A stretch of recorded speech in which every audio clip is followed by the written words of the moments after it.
নমস্কার বন্ধুরা, পিতাস রুপটপ গার্ডেনে আপনাদের স্বাগত। আজকে ভিডিওতে একটু টিপস আছে।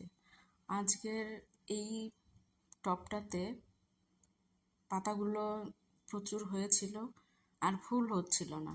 তারপর আমি পাতাগুলোকে সব কেটে দিয়েছি। দেখুন এখন কত ফুল চলে এসছে, কত কুড়ি। দেখুন আজকে 3টা শুধু ফুটেছে,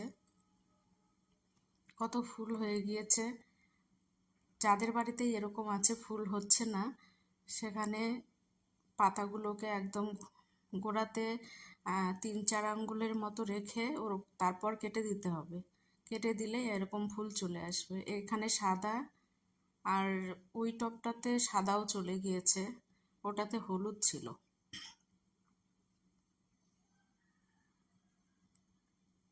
সাদা ফুলটা অনেক বড় বড় সাইজের।